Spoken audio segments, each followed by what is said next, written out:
How are you streamers? And this is the M-Stream. Samahan niyo po muli akong i-breakdown ng Marvel's What If Episode 6 at masagot ang katanungang paano kung iniligtas ni Killmonger si Tony Stark. Let's dive in.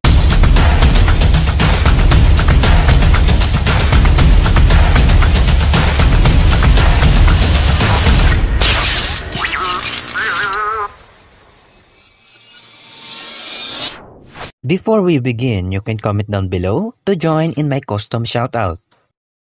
Nagsimula ang episode kay Uatu the Watcher, kung saan inoobserbahan ng ating Tony Stark.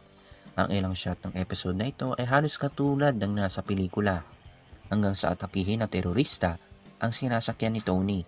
At alam naman natin na nakaligtas si Tony, at dito nagbago ang tinatahak ni Tony sa universe na ito. Ang pagdating ni Killmonger para siya ay iligtas, hindi tulad na nangyari sa pelikula, kung saan iniligtas niya ang sarili niya. Matapos yun ay nakita natin ang ilang slideshow ni Tony bilang si Iron Man, gaya ng eksena sa una niyang pelikula, ang pagsama-sama ng Avengers at ang sakripisyo niya.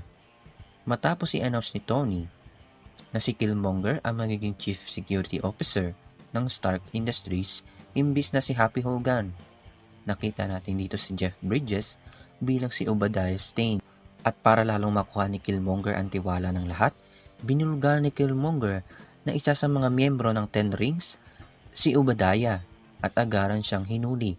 At naging resulta nito na ipalit ni Tony si Killmonger sa posisyong iniwan ni Obadiah. Hanggang sa tulungan ni Tony si Killmonger sa kanyang mga plano. Alam nyo ba na ang disenyo ng mga robots dito ay ideya ni Michael B. Jordan dahil sa hilig niya sa anime media? At pansin nyo ba ang disenyo ng kanyang costume? Ito ay inspired ng karakter na si Vegeta ng Dragon Ball Z.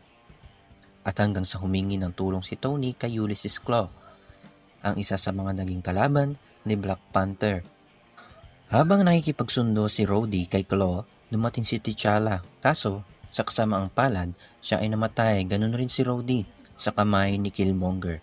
Kapansin-pansin po ang Nitso na pinaglagyan ni T'Challa. Ang Wakandan language na yan, ang ibig sabihin ay Wakanda Forever. Sinabi ni Killmonger na wala siyang kinalaman sa pagkamatay ni Rhodey, pero hindi ito nakalusot sa mga technology ni Tony, kaya napilitang patayin ni Killmonger si Tony.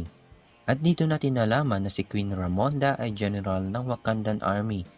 Tandaan natin na hindi alam ng Hari at Reyna na inuuto lang sila ni Killmonger. Matapos ang gulong ginawa ni Killmonger, niloko niya ang kanyang tiyuhin na siya ay gawing Black Panther. Pero imbis na ang makita niya ang kanyang ama, ang nakita niya si T'Challa. Kaya we really appreciate ang lahat ng ginawa ni Chadwick Boseman. Bago pa man siya lumisan, mananatili ang kanyang mga naiwanang legacy. Ang final shot natin ay ang usapan sa pagitan ni Shuri at Pepper Potts na kung saan ilalabas nila ang katotohanan. At yan po ang lahat ng ating breakdown sa Marvel's What If Episode 6. Susunod na pong Episode 7. Like and hit that subscribe button. Support my channel. I also do a custom shoutout. Just comment down below. See you on the next episode.